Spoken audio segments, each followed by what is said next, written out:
Hey guys, and welcome back to the Untitled channel. Like I said, player ratings video. Before I start the video, please do check out my match review first. It's already out. I always want people to check that out first before watching the player ratings video. Just my preference, that's all. But yeah, make sure you do watch both videos, like I said. Player ratings video, let's just get straight into it. Edouard Mendy in goal. Solid, when he had to come out for the ball, he did that. I could have been in goal today. That's how good and calm and composed and relaxed the whole team was. So he gets a 7, done his thing. Move on to the back three, starting off with Antonio Rudiger. This guy, he came back and, I missed him, Nothing against Saar, he had a decent performance against Brentford, was good.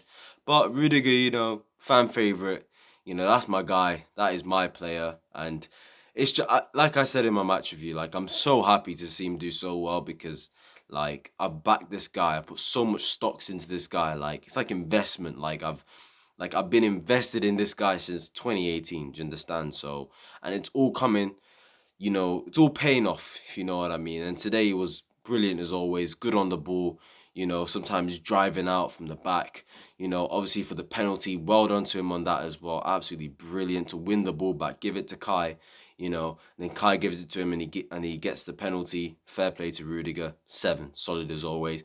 Thiago Silva, 7, commanding, leader, sloppy on the ball at times in terms of him trying to play those long passes. I thought at times they were kind of poor.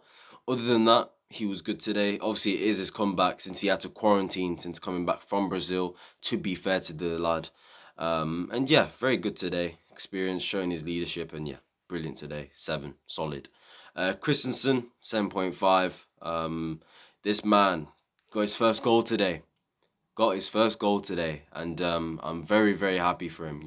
That's his first goal ever for Chelsea Football Club. His first Champions League goal, and he's been waiting for that. His debut was at 17 years old. He's been a part of this Chelsea team, this Chelsea squad for 4 years. People have always been in and out with him, including myself. I've been one of these guys where I didn't know if he was good. I didn't know if he was up to it. I didn't know physically if he was going to ever improve, you know what I'm saying? And you know what? He has done all of those things. And yeah, he just looks like a... You know what? He looks like a beast, man. He looks so much physically stronger. He's good on the ball. He was driving with it as well. I even saw him making an overlap run, and then he tried to put a cross into the box. So, the role that he and Tony Rudiger plays, and obviously Aspilicueta, Trevor, they play that role of driving that ball forward and crossing from deep potentially, or, overlapping as well, and that's just what they have to do, and they're doing it brilliantly. 7.5 for Andreas Christensen. We move on now to the wing backs, Aspilicueta and Ben Chilwell. You know what? I'm going to give them both an 8 because tactically they did exactly what I think Tuchel wanted them to do. Solid performance from both of them. Just because they didn't put enough crosses into the box, I didn't think that was particularly their main role today. Obviously, defensively solid. Malmo didn't have a chance with us today, so yeah. But I felt like with the way both were inside, they tucked in alongside Jorginho, and obviously Kante was given that free role to move around box to box. And like I said, Mason Mount and Timo Verna, and when Hudson-Odoi came on, were given the width to maybe cut inside, or on Mount's case, to cut inside, give a pass off, wait for the overlap of Aspilicueta, who he would do that at times to then maybe put a cross in or something like that. Aspilicueta was doing more of that, and then Chilwell is the one who's lingering in around the box trying to get the goal. It looks like the way we want to play in terms of this system is, if one of our fullbacks is gonna get a goal, we'd like it to be probably the left side. So we build up from the right, in which White Aspie at times did overlap, 2 try-put crosses in, and Chilwell barely overlapped 1 or 2 times maybe, but he was more inside, edge of the box, a bit like in his position against Brentford as well. So I feel like tactically they understood the role well, and they did very well to operate in that 8 role, going into the 10 role, which I found very interesting. So yeah, I'll talk about Tuchel and that tactical manner that he did. So yeah, they both get an 8. Jorginho and Kante. Starting off with Jorginho, he gets an 8 for today as well. I haven't even, you know what, I'll give him man of the match, because I didn't even decide my man of the match before recording this video. How rude of me, but or Kante. They were both good today, to be fair. But I'm gonna give Jorginho an 8 as well. Very solid today. Obviously, he came back into the team after he needed that well-deserved rest after he's been playing a lot of football and done what Jorginho done, allowing Kante to run forward and do his thing, going forward and getting into the box, trying to shoot at goal and stuff like that, do 1-2s and stuff like that as well, which I really was impressed by. Jorginho sat back, dictated the play, the tempo, the speed, everything. And obviously he got his 2 penalties, 2 very well taken pens.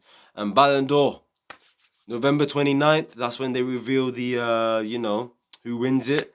And I'm having a sneaky feeling that maybe Jorginho might get it. I don't think he will, but I have a sneaky feeling for some reason that he will get it. If you haven't watched my previous video, you already know who I think should win it. Robert Lewandowski. Although Messi's up there as well, and Benzema and all these, man, but Lewandowski for me. But I wouldn't mind if Jorginho won it. To see him be the first ever Chelsea player, potentially to win it, would be huge. It'd be huge for this club, honestly. I'm not even like capping. So yeah, Jorginho gets an 8. Kante gets an 8 as well. Brilliant from Kante today, with that box-to-box role. He's just an engine, winning the ball back, getting on the ball. His 1-2s today were brilliant with Azpilicueta and Mason Mount continuously doing it, and it just kept on not breaking Malmo apart, but it left them confused at times, where to move and stuff like that. And Kante is he's inevitable. He's so tenacious on the ball. He's so resilient, He's so aggressive in his play as well. And he just was roaming around today. He was going down the byline. He may have put a cross in or two. He was playing in the inside. He was playing on the outside. He was coming back defending, winning the ball back high, and then giving it to the other players to go and create chances. So Kante was good today. He gets an 8. And then we move on now to the front three. Timo Verna, I'm going to give him a 6. Look, this is not because he had a bad performance. He didn't finish the half. And also as well, he should have scored in my opinion. Not criticizing him. I thought other than that, he did do what he had to do, as Timo always does. Works hard, presses from the front, making runs in behind, creating space for other players as well, linking up with Lukaku and etc. etc. So yeah, happy for Timo Werner. He did do well, but I am going to give him a 6, and hopefully he recovers from his injury soon. We move on to Mason Mount. I'll give him a 7. I thought Mason Mount done okay today. An improvement. He is slowly getting his form back, I am hoping anyways. With on the ball, obviously we all know about his creativity. One thing that was annoying me today was his free kicks. Not good enough, to the point where I think on the third one, in which Rudy took it and flipping blasted it over, I was like, bruv, Mason, just don't take it. Like, I'm so tempted to be like, Mason probably shouldn't be on free kicks. Like, he's only ever scored 1 out of like how many? Do you know what I mean? Maybe it's time to give other people a chance, in my opinion. So yeah, is what it is on that. But honestly, his work rate amazing. Being able to drop into the midfield 3, which he didn't have to do much tonight, to be fair to him. He was allowed to stay forward and get the ball. Go on his half turns. Set pieces were decent when he took them. And yeah, solid performance all around from Mason Mount, linking up the play with Romelu Lukaku as well. And look, it's slowly but surely with Mason. He will get his form back, and he will be getting those 8, 9s, 10 out of 10 performances, because he always has been doing that for Chelsea Football Club. It's just, you need to give him the time to do so. And yeah, it was just solid for Mason Mount today, 7. We move on to Romelu Lukaku. Lukaku, to be honest with you, again, same rating as Timo, 6. He didn't score, but obviously it's not his fault. Obviously, he won the penalty, so fair play to him in terms of that. I understand the risk of why you don't play him today, but at the same time, I wanted him to score. Now that's 7 games without a goal, but he went out with injury, so give him the benefit of the doubt, I guess. He did link up the play, he did do all of that stuff. He had shots, he was creating chances, and he was holding up the ball and dealing with the threat, not the threat, but dealing with Malmo aerially, winning the aerial duels and stuff like that. So Romelu Lukaku gets a 6. Move on to the 5 substitutes. Firstly, Hudson-Odoi and Kai Havertz, both of them, that link up, brazy link up. Can't lie, brazy link up. We could see something from that, because when they linked up, it was pretty good. I can't even lie. That goal, yeah, when Hudson-Odoi takes it, dribbles from the halfway line all the way down to the box, plays a good weighted pass to Kai Havertz and chips the goalkeeper. Kai Havertz played really well when he came on, I can't lie. I'm going to give them both an 8. Actually, no, I'll give Cho 7.5 and I'll give Havertz an 8 because I was more impressed with Havertz actually than Cho. Both were good, don't get it twisted, but I just thought Havertz was slightly better, to be fair to the kid. Like he was very good on the ball. He did hold up the ball as well. He was looking strong. He was winning the ball in the air. Obviously, he got the goal. He probably should have got another one, but Kai Havertz put in a really good number 9's performance, in my opinion, and done really what number 9's really do, if you know. So, yeah, proper number 9 stuff. Got the goal and then done all the other things by bringing other people into the game and stuff like that. Runs in behind, The guy's just such a techie baller, and hopefully that front three we saw at the end of the game, Callum, Havertz, and Mount. I'm hoping that's the front three against Norwich. Yes, Ziyech maybe could get a chance. I could see that maybe for Callum, but I'd like it to be Callum. This is an opportunity for him, like I said, to get the opportunity to, just show Tuchel why he should be playing there consistently and bun that right wing back position for good. Do you understand? So, yeah.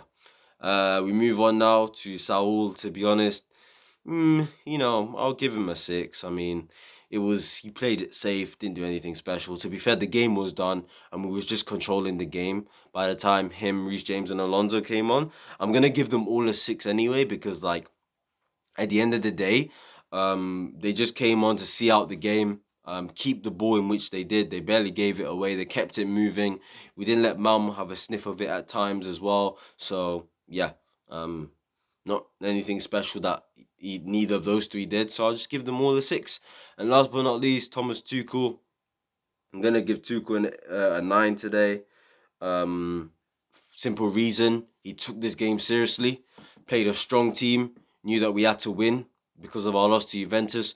The way he used Aspilicueta and Chilwell in as inverted wing backs, a bit like how Pep uses his fullbacks of Cancelo and Walker into midfield to allow Bernardo Silva and who was it? Bernardo Silva and who's normally and Kevin De Bruyne to go forward. It was a bit like that today with Kante being allowed to go forward and then obviously have the likes of Timo Verna and Mason Mount stay forward as well, because those two would cover the middle areas to protect Jorginho as well. And obviously you'd have Rudiger and Christensen who would cover the wide areas, and then obviously you'd have Thiago Silva down in the middle with Jorginho there, and at times having Aspilicueta and Ben Chilwell here.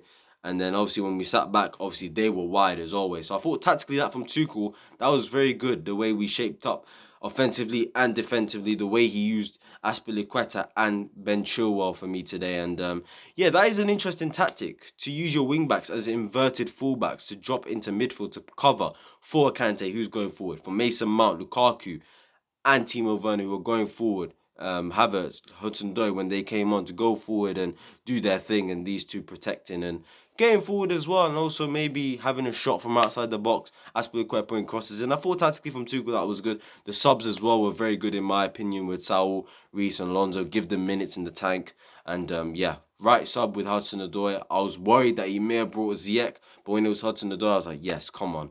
And yeah, good all-round tactical game from Tuchel. Good lineup. We move on to Norwich this Saturday, early kickoff, 12:30 p.m. We should win that game comfortably as well. I'll see you lot then. Like, comment, subscribe. Tell me your player ratings video down below. And I'll see you guys whenever I see you guys. Peace.